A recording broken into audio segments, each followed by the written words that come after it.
Iran নামটা শুনতে সাধারণ মনে হলেও এই দেশের মধ্যে লুকিয়ে রয়েছে বিভিন্ন রহস্যময়তা।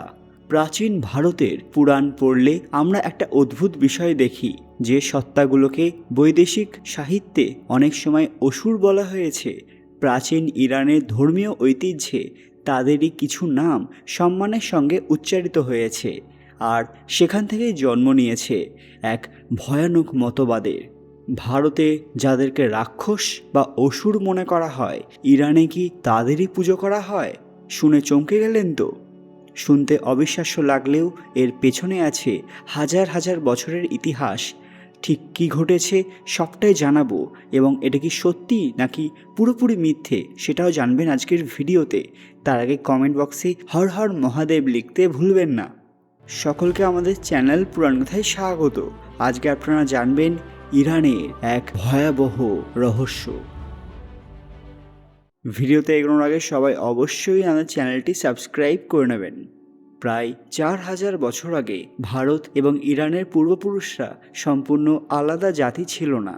ইতিহাসবিদরা মনে করেন তারা এক বৃহৎ ইন্দো ইরানীয় সাংস্কৃতিক পরিবারের অংশ ছিল।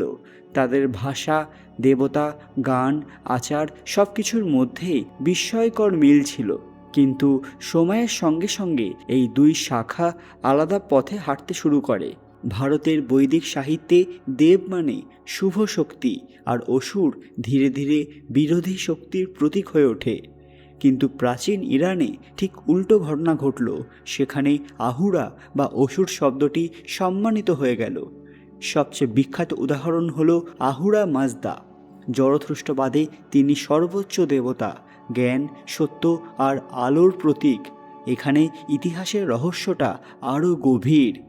সংস্কৃত অসুর আর অবেস্তান আহুরা শব্দ দুটি ভাষাবিদদের মতে একই প্রাচীন উৎস থেকে এসেছে, অর্থাৎ যে শব্দ একসময় দুই সংস্কৃতির কাছে সম্মানিত ছিল, পরে দুই অঞ্চলে তার অর্থ আলাদা হয়ে যায়।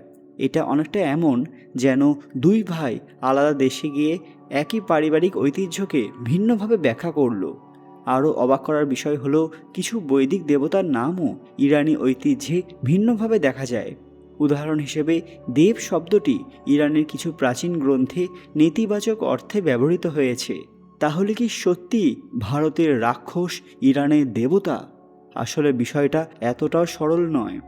আজ আমরা রাক্ষস শব্দটা শুনলেই ভয়ঙ্কর চরিত্র কল্পনা করি, কিন্তু প্রাচীন বৈদিক যুগে অসুর সবসময় খারাপ অর্থে ব্যবহৃত হতো না।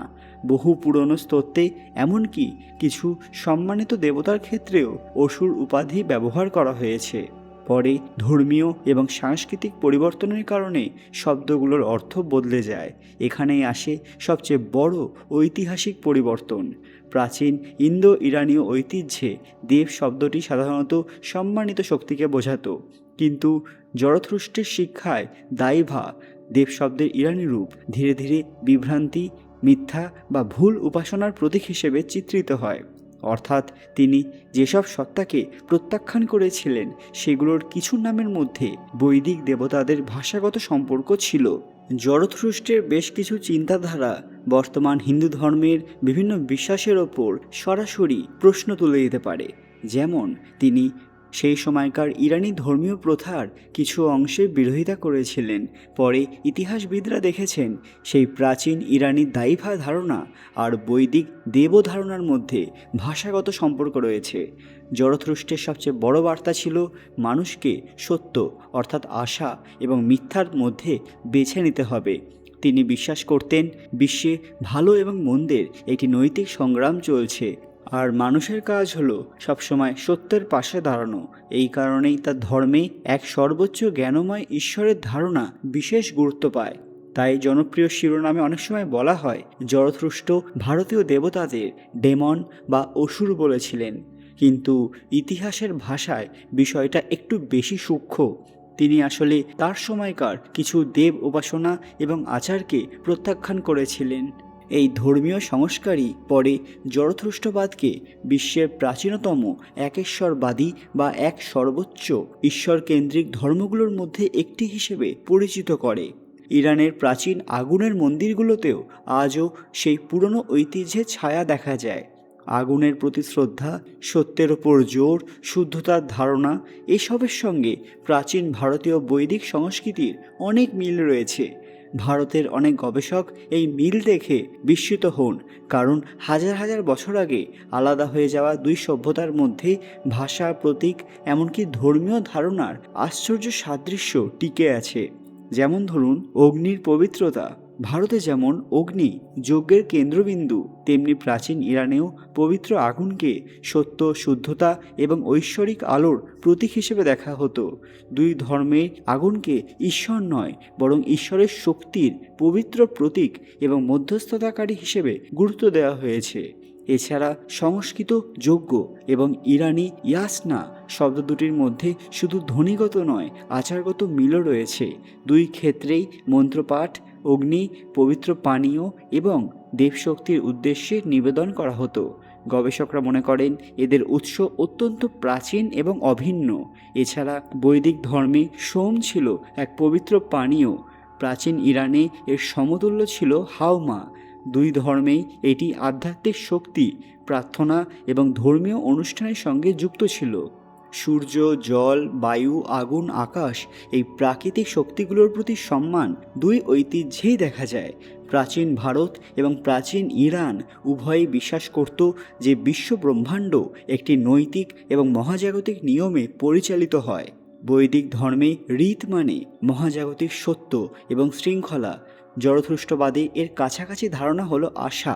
দুটোই সত্য, ন্যায় এবং সঠিক জীবনযাপন এবং বিশ্ব ব্যবস্থার প্রতীক।